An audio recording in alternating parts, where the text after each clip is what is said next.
Sí, es verdad que ha venido bien, ¿no? El parón para retomar fuerzas, porque bueno, tenemos ahora unos cuantos partidos y viene bien, ¿no?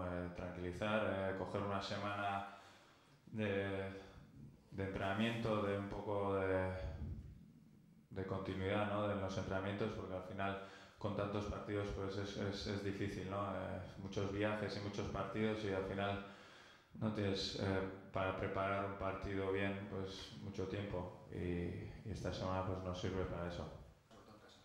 Sí, hemos tenido, pues yo creo los últimos partidos hemos hecho grandes partidos, bien de juego y bien de goles, ¿no?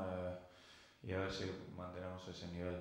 Sí, bueno, he visto un par de partidos y es verdad que juegan con una idea muy clara. Ellos pues juegan bien a la pelota y da igual dónde juegan, ¿no? Que la filosofía la tienen bien clara y vendrán, supongo que así, ¿no?